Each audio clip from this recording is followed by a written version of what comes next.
Subscribe to my YouTube channel and press the bell icon to get notified of new videos. इन शोरा में मिर्ज़ा अरशद गोरगानी का नाम काबिल ज़िक्र है, जो उस वक्त पंजाब के सफ़ अव्वल के शोरा में शुमार होते थे। एक मौके पर वो इकबाल की शायराना सलाहियतों से इस कदर मुतासिर हुए कि उन्होंने इकबाल की बेहद तारीफ़ करते हुए बड़े अचनबे की हालत में कहा, इस उम्र में और इस कदर खूबसूरत शेर मोती समझ के शान करीमी ने चिन लिए, कतरे जो थे मेरे अरक उनफ़ाल के। जब इकबाल तकरीबन 22 साल के हुए तो आला तालीम के लिए लाहौर पहुँचे, जहाँ उन्होंने गवर्नमेंट कॉलेज में दाखिला लिया और 1897 में अरबी और अंग्रेज़ी में इम्तियाज़ के साथ BA की डिग्री हासिल की, जिसके नतीजे में उनको MA करने का वजीफ़ा मिला। अल्लामा इकबाल ने MA फ़लसफ़ा में किया और अव्वल पोजीशन हासिल की और वो तलाई तमगा से सरफराज किए गए। इन एजाज़ात व इम्तियाज़ात से ज़्यादा अहम बात यह थी कि अल्लामा इकबाल ने अपनी यूनिवर्सिटी की तालीम के दौरान में ऐसे दोस्त बनी जिन्होंने ज़िंदगी भर उनसे दोस्ती निभाई। इन दोस्तों में एक दोस्त प्रोफेसर सर थॉमस आर्नल्ड थे, जिनकी निगरानी में इकबाल ने फ़लसफ़ा की तालीम हासिल की थी। Professor Arnold Indian education service के बेहतरीन असातिज़ा में से थे और बाद में उनको अलीगढ़ कॉलेज और अलीगढ़ मुस्लिम यूनिवर्सिटी में भी पढ़ाने का शर्फ हासिल हुआ। मौलवी मीर हसन की तरह प्रोफेसर आर्नल्ड को भी नौजवान इकबाल की सलाहियतों और लगन का बहुत जल्द अंदाज़ा हो गया था। उन्होंने दौरान तालीम में ही इकबाल को निहायत काबिल, ज़हीन और ज़ीरक पाया। प्रोफेसर आर्नल्ड इसीलिए शुरू से ही इकबाल की तरफ मुतवज्जे रहे, उनकी हौसला अफजाई की और सरपरस्ती की। वो न सिर्फ इकबाल के मिजाज और तबीयत से बखूबी वाकिफ़ हो गए थे, बल्कि उनसे मुकम्मल हमदर्दी भी रखते थे। इस तरह इकबाल की तालीम व तरबियत में प्रोफेसर आर्नल्ड ने भी इतना ही मुअस्सिर किरदार अदा किया जितना कि मौलवी मीर हसन ने। अगर मौलवी मीर हसन ने इकबाल को मशरिक़ी अफ़कार, अदब और उलूम से मुतारफ़ कराया था, तो प्रोफेसर आर्नल्ड ने उनको मग़रिबी अफ़कार, फ़लसफ़ा और तहज़ीब से रोशनास किया। इकबाल को इस तरह दोनों असातिज़ा ने इल्म की दौलत से बहरावर करने में बड़ा अहम किरदार अदा किया है। इल्म से बहरावर होने के नतीजा में इकबाल के यहाँ गौर व फ़िक्र की आदत पैदा हुई और उनके ख़यालात, तसव्वुरात और अफ़कार को वक्त के साथ साथ परवान चढ़ने का मौका मिला। इकबाल की फ़लसफ़ा, अरबी और उर्दू से वाबस्तगी तमाम उम्र बरकरार रही। ज़ाहिर है कि इस वाबस्तगी में मौलवी मीर हसन और प्रोफेसर थॉमस आर्नल्ड का बड़ा हिस्सा था। शायर इस्लाम, जैसा कि पहले ज़िक्र आ चुका है कि प्रोफेसर थॉमस आर्नल्ड, जो इकबाल के उस्ताद भी थे, उन्हें बहुत ज़्यादा चाहते थे और उनकी सलाहियतों के बड़े मोतरिफ़ थे। चुनांचे प्रोफेसर आर्नल्ड का ख़याल था कि आला तालीम और यूरोप का सफ़र इकबाल के ज़हनी इर्तिक़ा और फ़िक्री नशोनुमा में मदद मुआविन साबित होगा। उन्होंने ये बात इकबाल को भी बावर करवाने की कोशिश की। इकबाल ने पहले तो ताल से काम लिया, लेकिन बाद में प्रोफेसर आर्नल्ड का मशवरा कबूल कर लिया। इस तरह वो अगस्त 1905 में इंग्लिस्तान रवाना हो गए।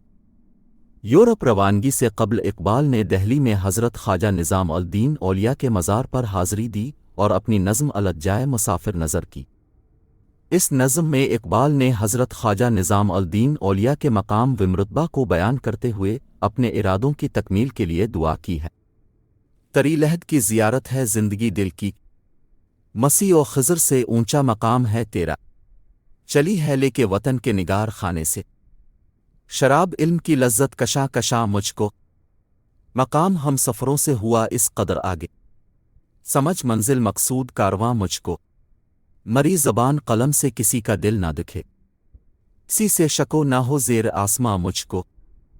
यूरोप में इकबाल का क़याम 3 साल रहा। इस दौरान उन्होंने मज़ीद एजाज़ात हासिल किए और कैम्ब्रिज से फ़लसफ़ा की डिग्री ली। इकबाल इस लिहाज से खुश किस्मत हैं कि उनको कैम्ब्रिज में भी निहायत शफ़ीक व मेहरबान उस्ताद मुयस्सर आए, खुसूसन प्रोफेसर E.G. ब्राउन और R.A. निकलस, जिन्होंने इकबाल की फ़िक्र को सकल करने में अहम किरदार अदा किया। कैम्ब्रिज से डिग्री हासिल करने के बाद वो जर्मनी चले गए और म्यूनिख यूनिवर्सिटी में मज़ीद तालीम के लिए दाखिला लिया। म्यूनिख में उन्होंने ईरानी तसव्वुफ़ पर एक तहक़ीक़ी मक़ाला लिखा, जिसका उन्वान था the development of metaphysics in Persia. इस मक़ाला पर इकबाल को डॉक्टरेट की डिग्री मिली। साथ ही उन्होंने कानून का कोर्स मुकम्मल कर लिया और 1908 में वो बरसटर बन गए। इकबाल के क़याम यूरोप के दौरान में डिग्रियों का हुसूल कोई ऐसी अहम बात नहीं थी, بلکہ اصل اہمیت ان کا وسیع مشاہدہ اور مطالعہ کو حاصل تھی، جس کے ذریعے ان کو یورپ کے طرز زندگی اور انداز فکر سے آگاہی حاصل ہوئی۔ اس دور میں یورپ دنیا کا سب سے اہم اور طاقتور تھا۔